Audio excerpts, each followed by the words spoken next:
All right. Hey, everybody. Welcome to the inaugural episode of Text Adventure Book Club, the Text Adventure podcast. How's everybody doing? I am the host of the show for now, at least, until somebody kicks me out and I get arrested. Yeah.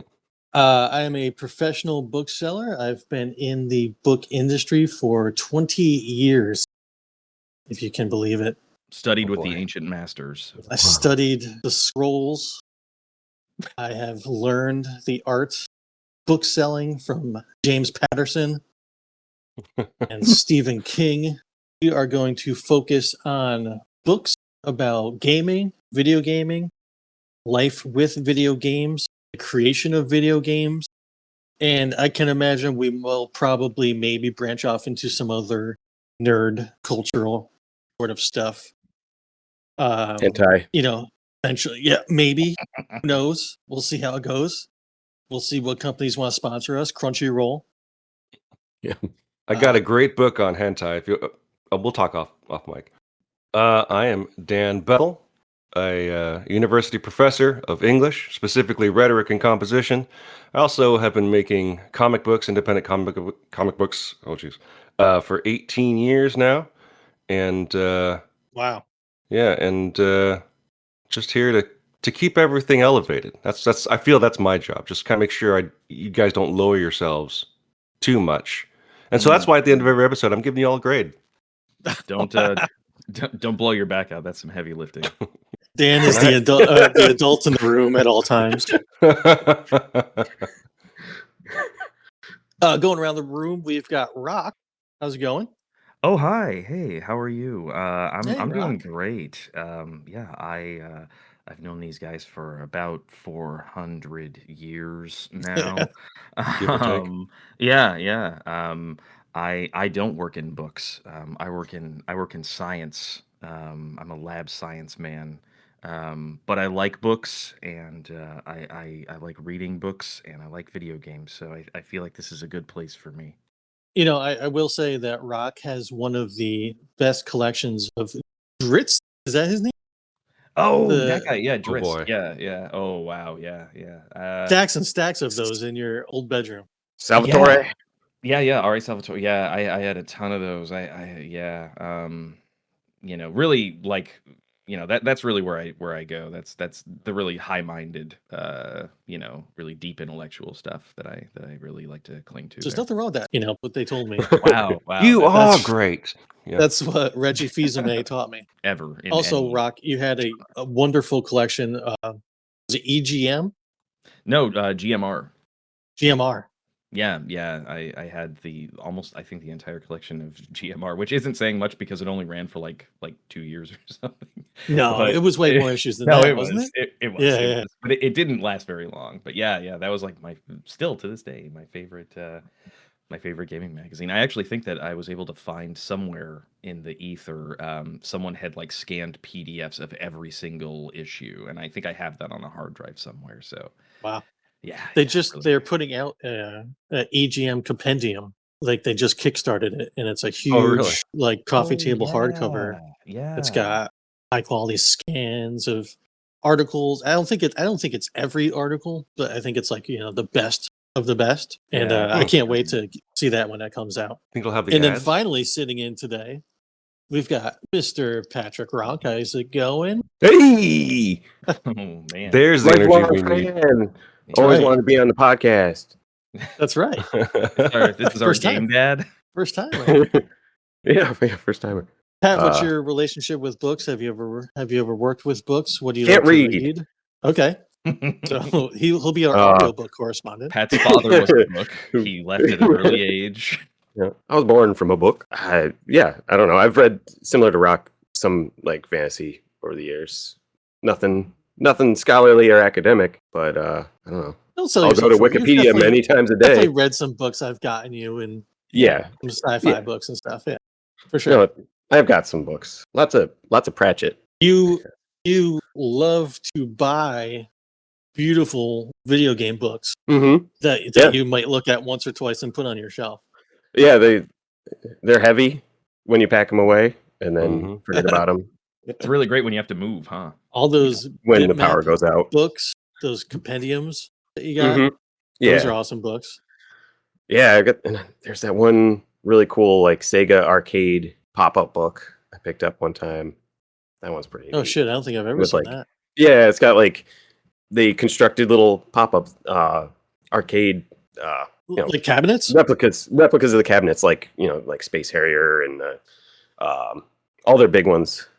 Like Oh, that's I cool as can't hell. remember the names, but like there was a racing game. I don't know if it was Outrun. Outrun. Maybe it was Outrun. There's Afterburner. Yeah, I'll have to take some pictures or send a link or something. It was a fan made thing, but they think they got the license. Wow, that's awesome. Since that's the one you focused on, the pop-up book, is that also an indication of your reading level at this point? Is like mostly focused around pop-up books, and that's what you want us to assign? It's probably pretty Yeah. enticing. Should I see Maybe a pop-up maybe have a book? pull tab on there so it can wiggle around or something. I don't know. No, You know, no, man. Pat, It's those books with the buttons down the side. You That press play the the button, it sounds. makes a sound. Yeah, yeah.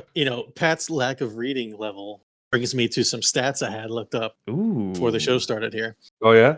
I like podcasting with you guys. It's fun to get together and talk. Yeah. We had a video game news and reviews podcast for years. What are you talking about? We still do. That thing still exists. Wanted to get back into podcasting, and I was thinking, do they really need another video game news and reviews weekly show? It's probably not necessary, Right. in these trying times, but something that I think is a cool intersection of all of our interests: reading, video games, books, video games, dudes hanging out. I think there's something there, and I looked up some stats. I work in books. I've worked in books decades, and I see every day that do not feel comfortable in bookstores or in libraries or book adjacent spaces, which I think comes from maybe a little bit of pretentiousness in the book industry itself, maybe a little bit of gatekeeping. Sure. But I've worked in books. I've never read Moby Dick. I've never read Last of the Mohegans. Right. And I think there is a good amount of the population out there of people who would read, who have these interests, but they think, man, books are not for me.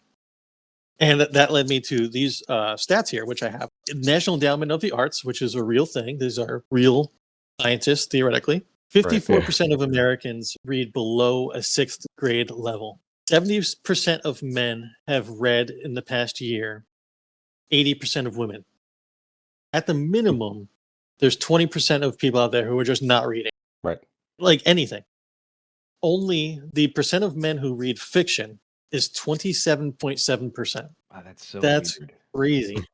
Well, and I'm baffled that you could go through life without even like accidentally reading something. Right. Like something crosses your eyeballs, at some point. I don't know. Right, just like an article or something. I think the death of the magazine industry has had a lot to do with it. Sure. Dudes maybe in the past would pick up Men's Health or GQ or Empire or something. Mm-hmm. And those don't really exist. We don't even sell magazines in our store anymore. Oh, really? For the problem. Yeah. Oh, really? Yeah. So it's partially your fault then. It is. So, unless you're, seeking out something like McSweeney's, let's say. Right. Recoil magazine. And what's the percentage of people that are going to put effort into that? It's 27.7%. I would also maybe just, if we zoom the camera out a little bit, I think part of this can be ascribed to just, to quote a major industry faux pas from let's just say 10 years, the pivot to video and audio for a lot of stuff, right? So a lot of people, Sure. I think a lot more people are listening and watching and getting information that way.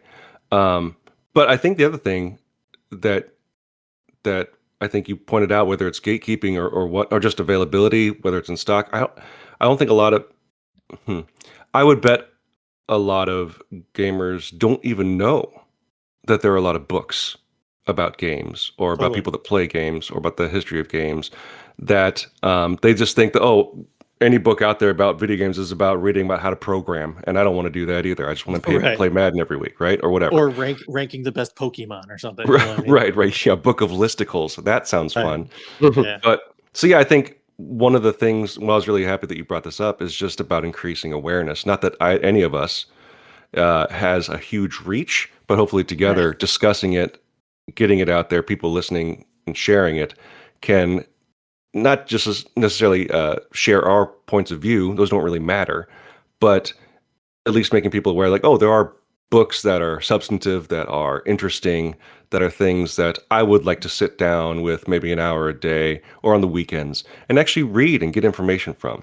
That also, I think, pulls us a lot from, I think the majority of quote unquote reading that people do is what I would call, in my day job, discourse-based reading, which is just conversation, right? Social media and just hot takes and all that stuff. Sure. Stuff that maybe podcasts we've all been on in the past have focused on, instead of actual like substantive information sharing and growing your knowledge base so that you can add something to whatever conversation you come across. And so for that, I'm really excited about that, and especially about the first book we've decided to read as well. That's right. And looking into launching this podcast, we had a lot of time spent coming up with a name, Yep. making sure that it wasn't already taken. I still And think we should have gone with Page Master. Lord, I'm still proud of Lore Dump, but No, take it's as good. well. Yes, but researching those things, a few of these names, Lore Dump, Read Only Memories, whatever, those were taken, but not by any sort of book club about video games. That Right. sort of thing does not exist. If you're somebody out there looking for a like-minded group, or you just want to say, hey man, I read a book about video game, has anybody talked about this? That sort of community is not out there as much as it may be for the romantasy of the world, which is like the hot new thing. Or World War II, there's tons of World War II book clubs. Yeah. And I'm sure if we wanted to launch a World War II book club, it would get lost in the ether. But looking into launching a video game book related podcast, there's almost nothing. And I think that there is some value in that. 100% agree. Brought us to our first book. Yeah. So our first book is Good Game, No Rematch by Mike Drucker. Mike Drucker is a comedian, an author. I think we all kind of tangentially are aware of him from when Twitter used to be good. He had a very good Twitter account. He's written articles for giantbomb.com. He's been on SNL. He's been on The Tonight Show. And I have a note here from his publicist that I'm just going to read a little bit from here. Mike does something so incredible throughout every story. He weaves comedy, nostalgia, and heartfelt narratives, creating the perfect fabric of a memoir that will leave you feeling like you just stepped into your favorite childhood video game. Each chapter focuses on a different game that influenced his life. Mario Brothers, Duck Hunt, Dance Dance Revolution, reminding us of the power of video games and the role they play in our world. Which, I mean, if you're going to launch a book club about video games, you probably want to start where I think all of us started, Mario Brothers, right? That's true for me, yeah. Dan, you may have had Pong. Oh yeah, well, being 800 years old as I am, yeah. No, I mean, I will say, I think my first foray into video gaming was I was given a Commodore 64 with no instruction. So like, I think I had games, I had a joystick, but I didn't know how to make any of it go.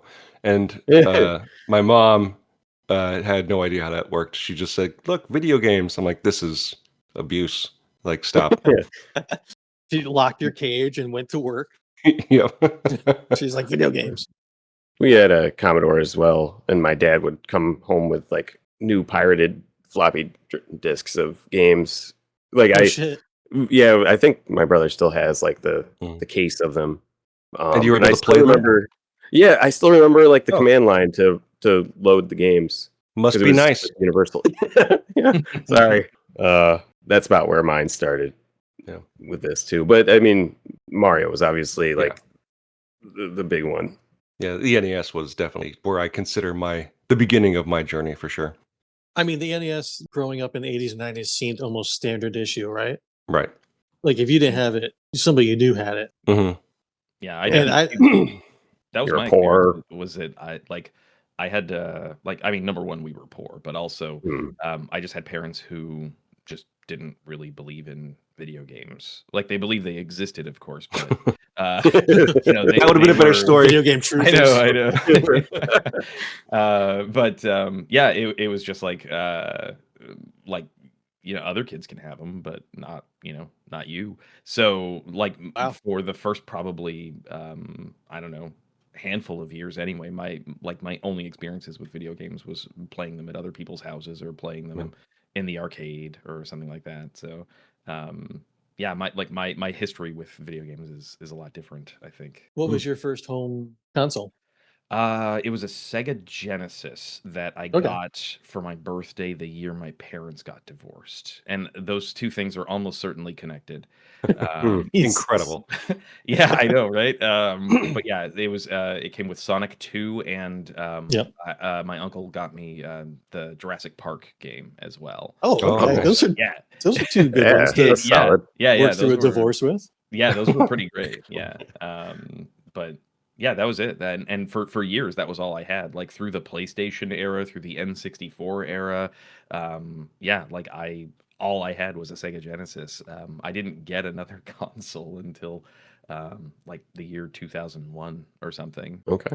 Did something tragic and traumatic happen in 2001 that got your parents to buy you another console? Turned know on what? the news. It was like, God damn it, I need a PS2. 9/11 happened, and here's a PlayStation kid. No, actually, you know what, Dan? I never connected those events, but yes, I'm not going to go into it. But yes, actually, but no, I was Damn. in between. I was doing like PC gaming and stuff, so Okay. I was playing like Half-Life and like Diablo and stuff like that on a PC that could barely handle it. Nice. But yeah. You still predominantly are on PC. Yeah. I think the last time my PlayStation 4 was turned on for a game is probably maybe the year 2024, 23 maybe. I had one of the first PCs. Like he got one of those giant shareware packages that they sold at like Sam's Mhm. Club, Oh, yes. and he would play Doom so much that he would like get tunnel vision and like lose sight in his eyes. Jesus. My mom had to take it away from him. Oh my god. That's a reoccurring story, isn't it? Yeah, Wow. there's a lot of self-inflicted injuries there, but Man. yeah, Was yours an NES as well? Would you consider that your starting point, Chris? I definitely had an Atari. I have Oh, memories wow. of Mhm. having an Atari. Yeah. It must have been a hand-me-down, and it disappeared pretty quickly because I know that we got an NES by 1990, and we also had one of those carts that had Mario's face on it and had like little cubby holes for your games and shit. Oh, okay. Yeah. Oh, okay. If you see them now, they're like $200, $300. It was like a little rickety, plywood thing, officially licensed by Nintendo. And I have distinct memories of the NES on that Mario Kart, and standing next to the TV with the light gun. I don't think I've ever seen this thing that you're talking about, this shelf. Really? Yeah. Again, my history is weird with video game stuff. I had posters of games I had never even played. So yeah, I never. Oh, I man. never heard this thing. Chained in the basement, not allowed to see Yeah. the sun. Yeah, Like, man. Altered Beast. What is this? Yeah. I remember at the foot of my bed, I had a poster of this game called Subterranean. I think it was an NES game. It seemed like it was like kind of like a Metroidvania. I'm not sure. I think it was Genesis. Never played it. Never saw it. Yeah. Don't know where I got the Oh. poster. I mean, Oh, not to like pirate what we might talk about in the episode, but you bring up something that Mike talks about in the books, which is like poring over magazines, looking at screenshots, and just being like, Mhm. if I could actually see this in person, like I would finally be free or something, right? Like it was just like there's just nothing but potential. Looking at these teeny tiny screenshots in a catalog or magazine, going like, wow, this looks like the most impressive thing ever. I still want a Falcon Northwest desktop computer. I don't know if anyone else had come across those Oh, that sounds vaguely familiar. magazine ads. It was like a mail order PCs. What was different about it? I didn't have a PC. I don't know. Oh, okay. I didn't get one until like late 90s, I think, in our house. Ours was a Packard Bell. Packard Bell with Windows 3.1, Yeah, and like then I remember. Oh, I was just gonna say, like I remember like some of the earliest PC games I played were like those old like epic mega games sharewares, like like Jill of the Jungle and like Zargon and stuff like that. yep, Like yeah, there was so many of those shitty Was that? PC demos in those boxes. but Yeah, right. but I like to kind of to Dan's point and Chris's point, like not really knowing about like books about video games, or like this intersection.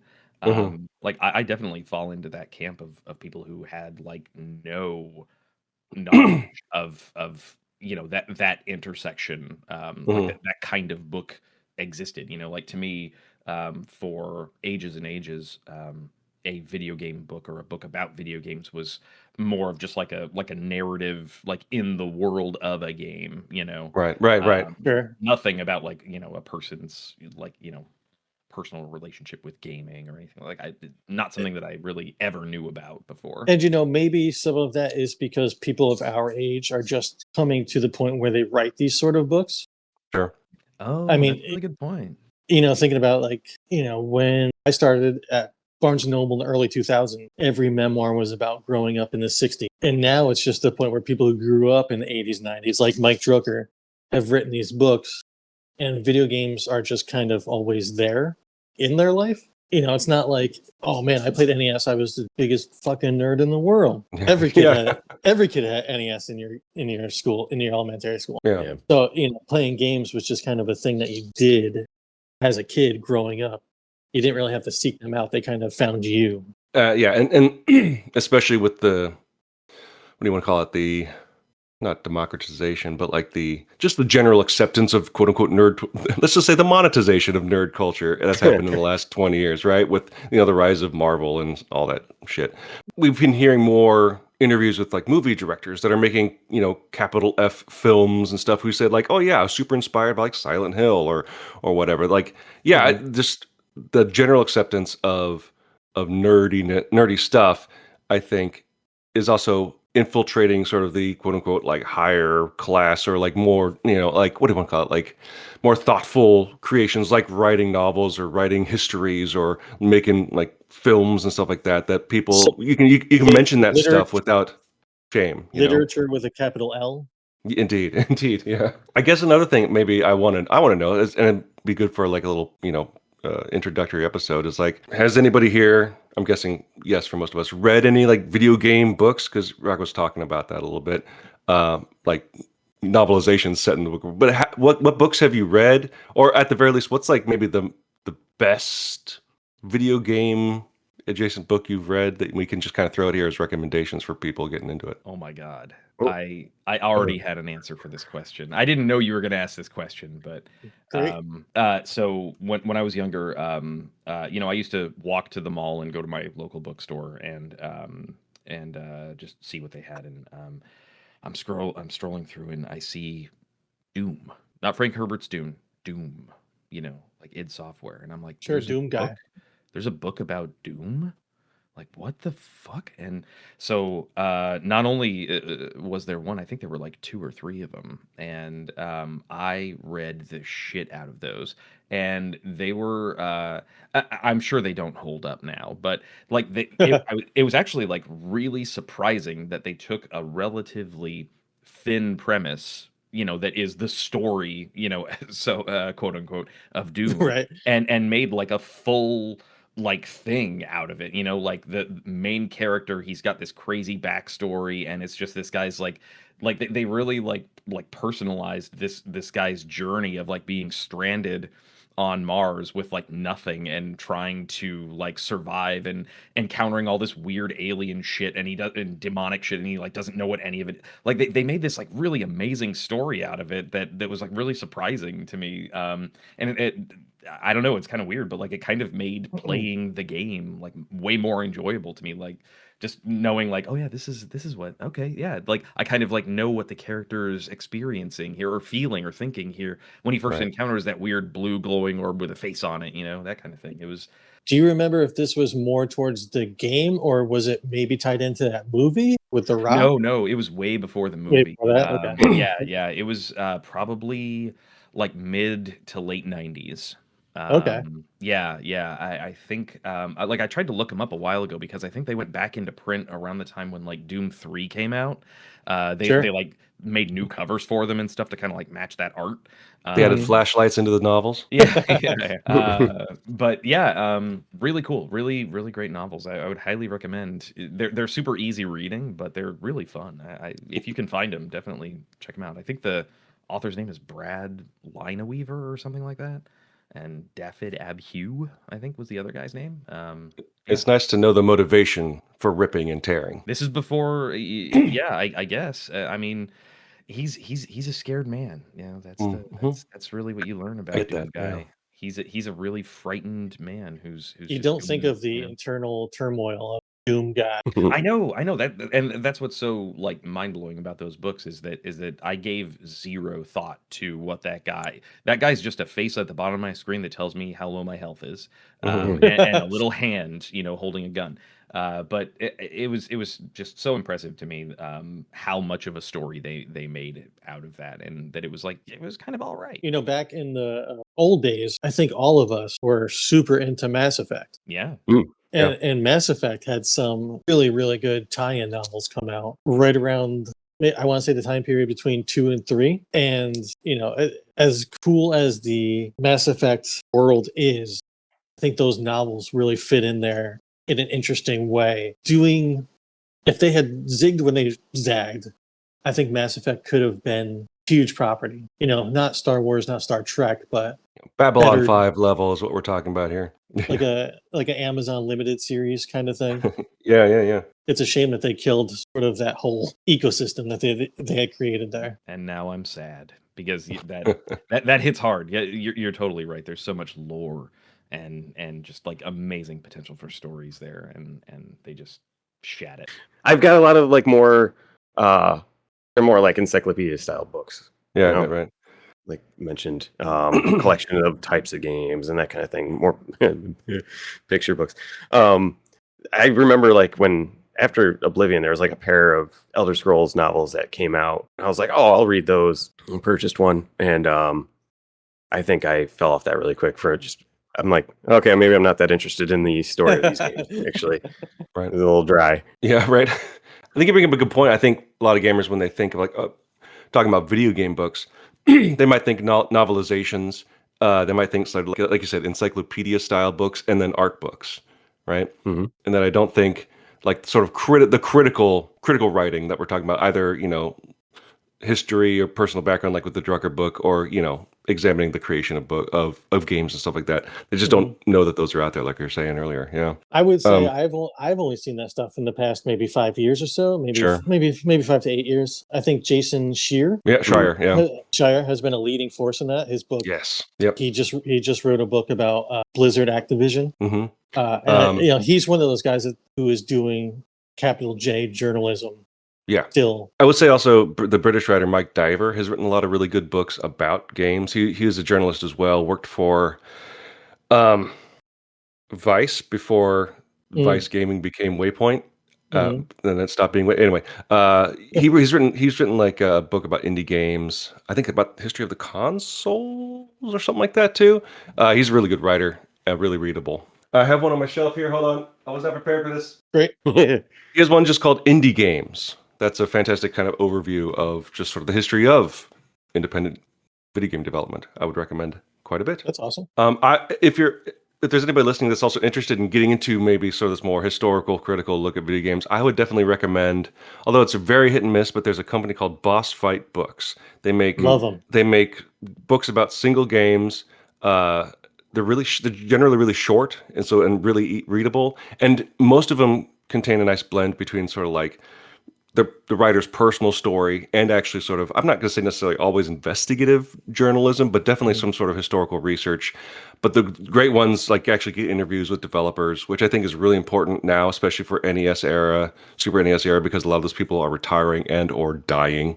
And the people behind Boss Fight Books are doing a really good job just kind of I getting this stuff recorded, like I said, to varying quality. But it's an incredible place to start, and the books are pretty cheap. You can get them as PDFs or ebooks, as well as physical copies. And I think yeah, it's almost a certainty that we will do a boss fight book here and there yeah, because they just have such an expansive library. They're Yeah. so easy, and like you said, they're cheap, and sometimes they're free in those humble bundles. All right, everybody, that brings us to the end of episode 0 of the Text Adventure podcast. Thank you so much for joining us. You can email us at adventurebookclub@gmail.com. Let us know what you're reading. You think we should read? Google play cards. I need those. Are we Let's still finish asking off. for erotic fan fiction, or is that still the other? I think too early for that. Too early for that, right now. Yeah, people have to get to know us first. Right. Build up some lore internally. Yeah. So before we head out, why don't we go around the room, talk about what we are playing, what we're seeing, what we're watching.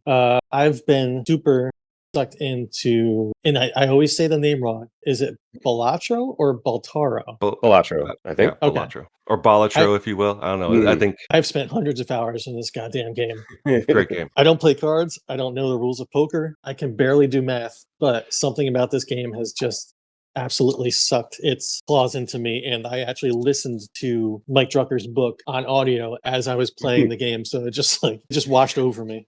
That's pretty powerful too. Like the image of it sucking its claws through you is crazy. That description. Those jokers get fucked up. I think Danny O'Dwyer on his No Clip podcast interviewed the Balatro guy. If you want to hear sort of the story behind that. Pat told me that guy famously does not know how to play poker either. Yeah. Yeah. Dan, what about you? What you got going on? Work has been busy, but the thing that has been consuming all my time is Ghost of Yote.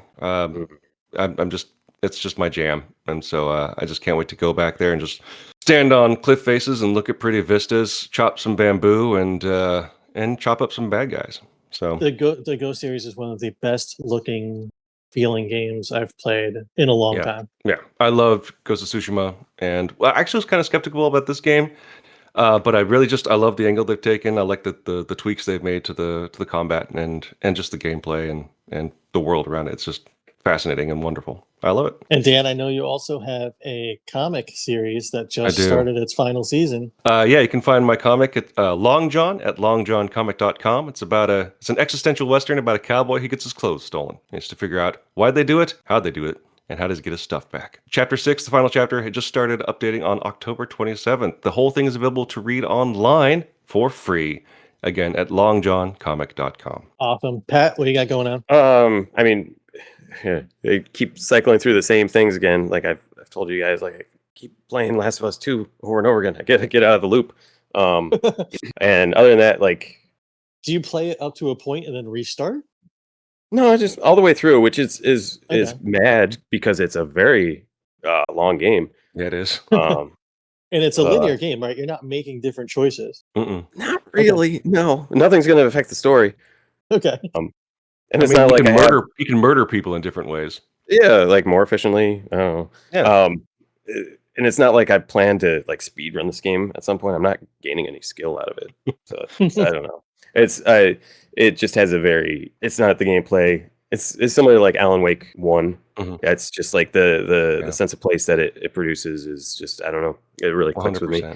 Yeah. I just installed a mod for Skyrim that introduces your a companion, Dagoth who there's plenty of videos, mimetic stuff that's passing around that give you a good idea of why anyone would want that. Dagoth and Marcus are neck and neck for my favorite characters.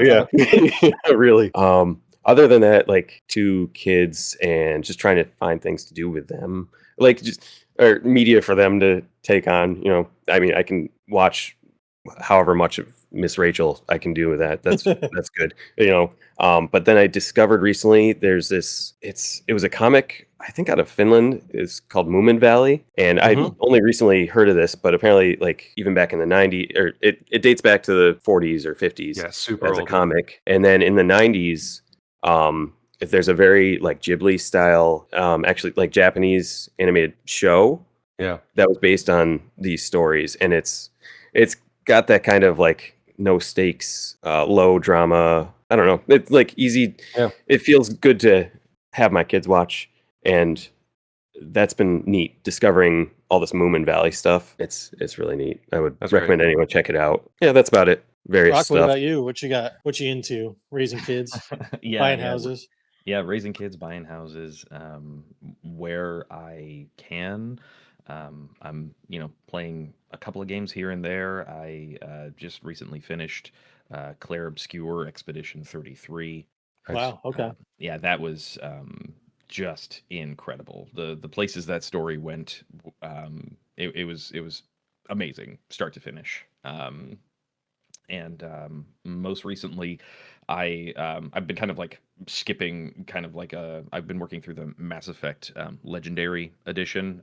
If you guys remember, Mhm. way back in the day of the old show, I had said at some point, if they ever re-release this trilogy in HD, like I will buy it, I will play it. I love that series, and of course they did. So basically, I've been going through and I'll do Mass Effect 1, finish that, play some other game, come back, Mass Effect 2, Mhm. finish. Yeah. So I've just started Mass Effect 3, and I'm really not far into it. I'm like just to Palaven, I think, where I'm trying to save the Turian guy. But Did did they change each of the games to be more like Mass Effect 3, like gameplay wise, or is it just like um, graphical?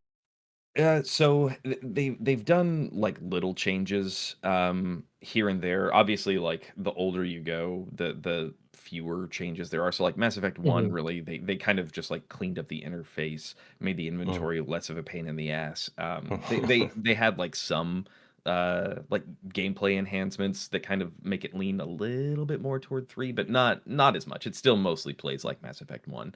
Hmm. Hmm. And 2, same thing. It's like a little bit more changes, but a lot of it's just been more like it looks nicer, and they removed some or fixed some like kind of stupid or like troublesome puzzles that were like didn't really make sense at the time. Did But they yeah, add all the DLC? yeah, all the Oh, DLC cool. is there. Yeah, which was really cool. I, They I added a remember. CG Jabba the Hutt for some reason. Yeah, it's really weird. Yeah. Holding a walkie-talkie. Yeah.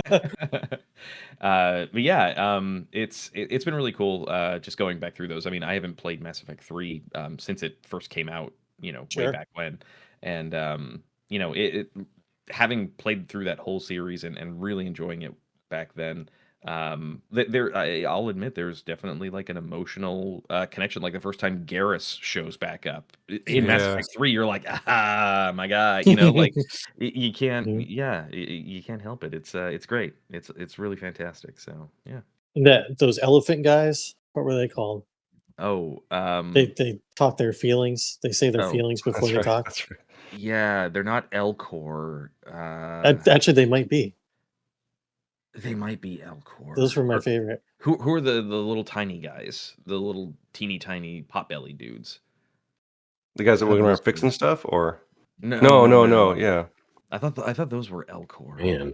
I don't remember. But yeah, those guys are hilarious. You remember they had like that kind of like like in-game gag that there was the show Blasto, and it was like the little like weird jellyfish guy who they always refer to themselves in the No. third person. Yeah, it's like this whole like you'll hear like ads for it on the Citadel, and it's supposed to be this like hard-boiled like detective drama show, but the main character is played by one of those jellyfish dude. So it's like it's so funny. Yeah. And later on in Mass Effect 3, he gets a partner, and his partner is one of those guys who can only speak his emotions. Um, look into it. It's magic. So here's the $1 million question. Does that include Andromeda? No, it does not. Oh, I still have not played Andromeda. me Actually, neither. I own it. I I'm never played it. morbidly curious, but I still have not played it. It can't be that bad. Not anymore. I mean, I'm sure as Right. patches and stuff, Right. it has to have improved I enjoyed it for what it was. what could have been Hmm. as far as expanding the lore of Mass Effect. Like you take this whole other thing, like this takes place I think after 2, right? After Mass Effect Right. 2, like oh yeah, here's this thing that you didn't really hear about in the original series, but this whole other mission that is just basically like a contingency plan. What if Shepard fails? and we just need to bug out. Like that's such a cool idea and a great example of how they could have really like expanded on Mass Effect, and they just I had no idea that that was the plot of Andromeda. Oh yeah, that's the entire thing. They're basically Mhm. like we need a side we need a plan B in case just fighting the Reapers doesn't work out. So they literally just send a ship to the Andromeda galaxy Right. with the intention of finding inhabitable worlds there in Right. case humanity just needs to run. Right. Well, in each species sent a ship, and part of Right. the surprise is that not all of them make it. All right, everybody. Thank you for joining us. Our next episode will be a full length discussion of Mike Drucker's book, Good Game, No Rematch. Thanks for listening, and we will catch you next time. Books. Video games. Books and video games. No, I'm gonna stop. All right, bye. Bye. Bye.